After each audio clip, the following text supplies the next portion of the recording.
Assalamualaikum warahmatullahi wabarakatuh. Selamat pagi anak-anak. Bagaimana kabar kalian hari ini?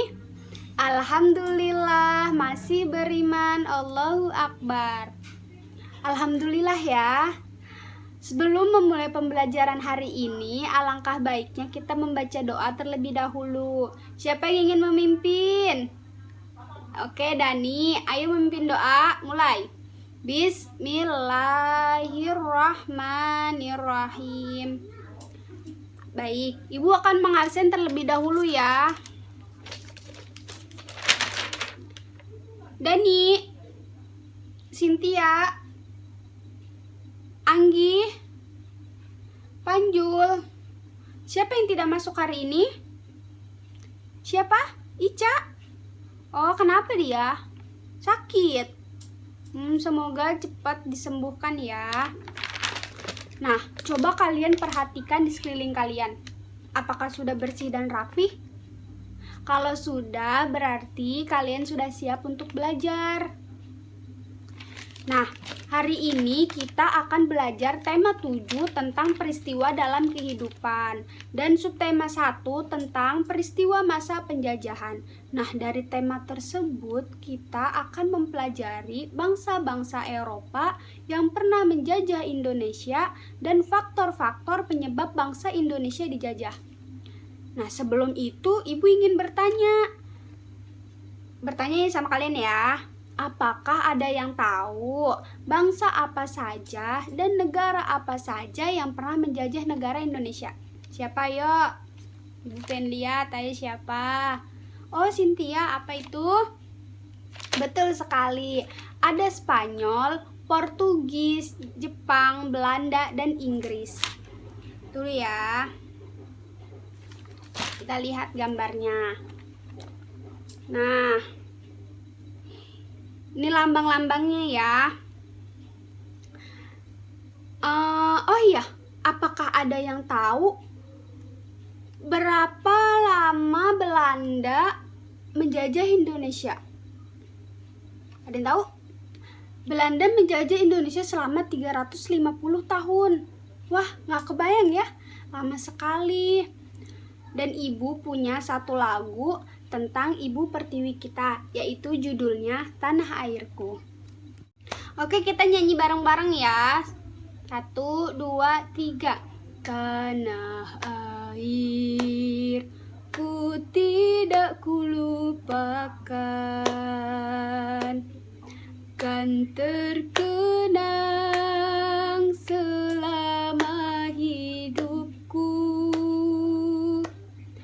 Biarpun saya pergi jauh, tidakkan hilang dari kalbu. Tanahku yang ku cintai, engkau ku hargai,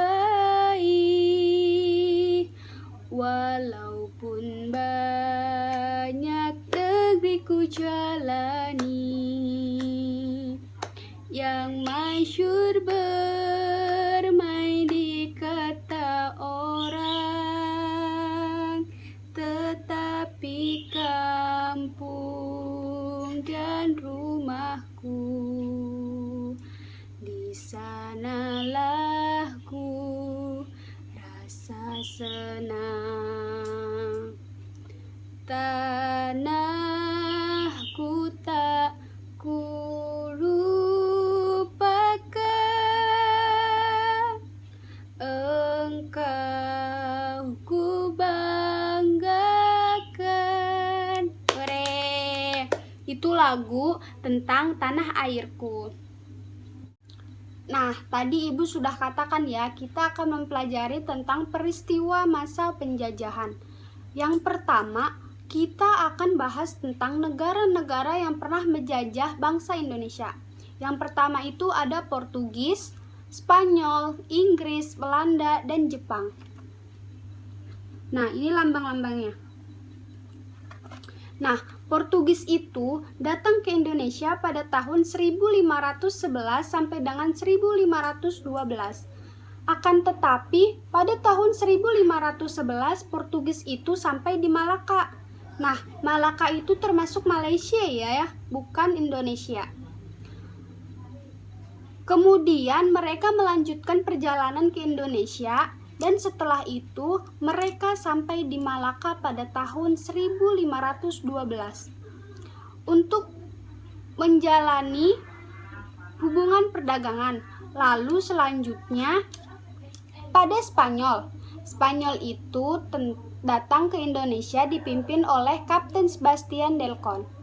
Mereka melakukan ekspedisi untuk membuktikan bahwa bumi itu bulat. Bukan untuk mencari rempah-rempah atau yang lainnya. Lalu ada Inggris. Inggris datang ke Indonesia yakni pertama kali di Ternate dan Terore yang dipimpin oleh Thomas Cousins. Mereka berhasil mendirikan perserikatan perdagangan yang diberi nama East Indian Company berpusat dari India dan Indonesia, yaitu Ambon, Jayakarta, Banjarmasin, Jepara, Aceh, dan Makassar. Yang keempat yaitu Belanda. Belanda datang ke Indonesia pada tahun 1596 yang dipimpin oleh Kapten Cornelis de Houtman. Belanda masuk ke Indonesia itu sampai di pelabuhan Banten. Belanda berhasil membuka jalur Belanda ke Indonesia dan pada tahun 1602 didirikannya Persekutuan Dagang yang diberi nama VOC. Apa itu VOC itu? Ya, benar sekali. Nah, dari VOC tersebut ada beberapa, yaitu menghindari pertengkaran yang tidak sehat antar pedagang. Yang kedua, memperkuat posisi Belanda dalam menghadapi IZI. Nah, yang ketiga, monopoli aktivitas perdagangan rempah-rempah. Jadi, mereka itu memonopoli rempah-rempah Indonesia. Nah, yang terakhir ada Jepang. Jepang datang ke Indonesia pada tanggal 11 Januari 1945 lewat Kalimantan Timur. Kedatangan Jepang disambut gembira oleh rakyat Indonesia. Karena rakyat Indonesia itu berpikir Jepang akan membela atau membebaskan mereka dari belenggu pemerintah hingga Belanda. Akan tetapi justru Jepang yang menjajah Indonesia. Nah, tujuan Jepang datang ke Indonesia ada 4. Yang pertama yaitu menjadikan Indonesia sebagai penghasil. Nah, yang ketiga ada besarnya jumlah penduduk Indonesia bisa menjadi pasar yang menguntungkan bagi bangsa Jepang. Yang terakhir, menjadikan Indonesia sebagai tenaga kerja dan buruh yang banyak dengan upah yang murah. Nah, yang kedua kita akan bahas tentang faktor-faktor bangsa Barat datang ke Indonesia. Faktor daya tarik Indonesia. Mengapa? Karena Indonesia itu mempunyai daya tarik rempah-rempah. Hal dengan rempah-rempah tersebut, negara-negara yang mengajak Indonesia itu bisa memperkuat. Nah, yang kedua yaitu ada 3G. Semboyan 3G itu berarti gold, glory, and gospel. Yang pertama ada gold, artinya emas yang melambangkan kekayaan. Yang kedua ada glory, artinya kejayaan. Nah, mereka melakukan ekspedisi untuk mencari kejayaan. Misalnya menjajah Indonesia. Dengan menjajah Indonesia mereka merasa merdeka.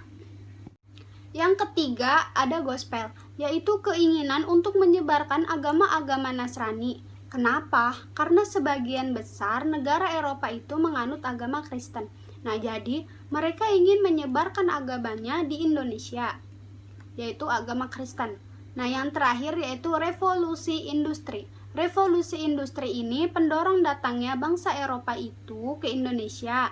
Telah ada perubahan tenaga manusia atau hewan menjadi tenaga mesin. Contohnya itu perahu.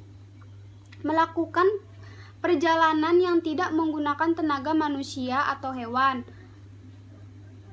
Materi hari ini telah selesai. Ada yang belum mengerti? Tidak ya, semuanya mengerti ya. Lalu ada yang ingin bertanya? Nggak ada juga? Oke, Ibu akan simpulkan. Negara yang menjajah Indonesia ada 5, yaitu Belanda, Inggris, Spanyol, Jepang, Portugis. Nah, dan faktor-faktor penjajah datang ke Indonesia itu mencari rempah-rempah, mencari kekayaan, mencari kejayaan, menyebarkan agama Kristen. Nah, yang terakhir yaitu revolusi industri, yaitu berubahnya tenaga manusia menjadi tenaga mesin. Contohnya yaitu tadi perahu. Oke ya, sekarang buka halaman 39. Ibu akan memberi tugas untuk minggu depan membuat peta konsep kedatangan bangsa barat ke Indonesia secara kelompok. Nanti secara perwakilan kelompok akan mempresentasikan hasil tugasnya masing-masing. Paham? Oke. Kita tutup pembelajaran hari ini. Ayo pimpin doa. Tadi siapa yang memimpin doa? Ketua kelas, baca. Bismillahirrahmanirrahim. Alhamdulillahirabbil